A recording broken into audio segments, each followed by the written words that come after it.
Lagi siyang kaaway ng teacher, binabato siya ng eraser. Nahuli siyang namumupit ng test paper. Teacher enemy number one, lagi na lang kinagagalitan. Teacher enemy number one, taon-taon siya'y nag-iiwan. Ipapatok siya sa classroom, kinasalong siya ng cellphone. Walang ibang dalagdag, di ba ako? Ito na ang pasahan, namumroblema ang kanyang magulang. Ang bagsak niya'y sa avenida na lang. Teacher enemy number one, lagi na lang kinagagalitan. Teacher enemy number one, taon-taon siya'y naiiwan. I love you! Kamusta po kayo lahat? I love you! May mga tao lumaki sa hirap, pero nakisalayaw puro sarap.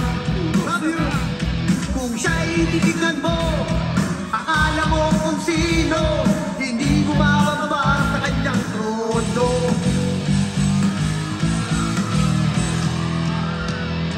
Lahat ng gusto niya, ibinigay na sa kanya. All a good time.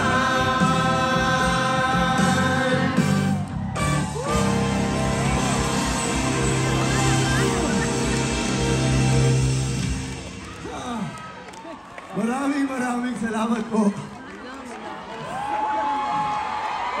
Mahal niyo ba ako? Sobra pong mahal na mahal namin kayo. Thank you. I love you so much. Alam niyo, nakakatuwa. Sa ganitong pagkakataon, nagtitipon-tipon ang lahat ng mga Pilipino para kahit na paano makapagkamustahan, makapagbanding, at makapagsama-sama tayo para sa iisang puso, iisang layunin, at iisang hangarin para sa lahat ng mga Pilipino natin, mga kasama dito. Nanonood po ba kayo ng Batang Quiapo? Wala na akong battery. Pinanood niyo po ba ang probinsyano? Alam niyo, maraming salamat ah. 7 years ang probinsyano. Tapos ngayon, magto 2 years na po ang Batang Quiapo. Alam niyo kung bakit? Dahil kayo ang dahilan.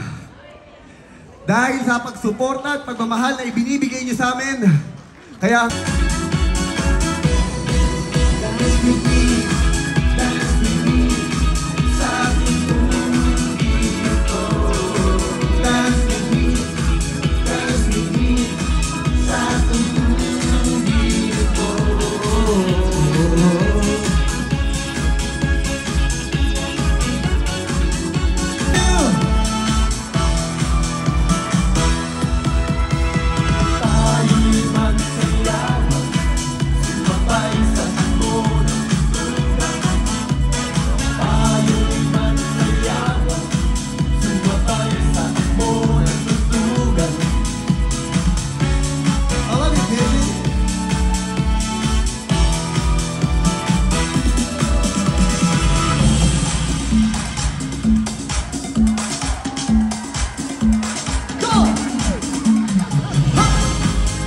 Salamat po dahil naging tahanan at kandungan niyo kami sa loob ng 30 taon.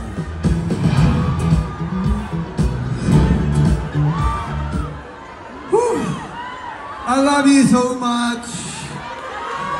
Alam niyo po, napakatagal namin inintay ang pagkakataong ito para makarating kami dito sa Sydney, Australia, para makapagpasalamat po sa lahat ng aming mga kababayan na patuloy na nagmamahal, sumusuporta po sa lahat ng mga programa ng ABS-CBN at lalong-lalo na po ng TFC, The Filipino Channel. 30 years na po tayo. Kaarawan niya ngayon. Ibig sabihin, 30 years na po siya naglilingkod para sa lahat ng mga Pilipino, para makapagbigay ng saya at inspirasyon sa bawat tahanan natin. Pag-ibig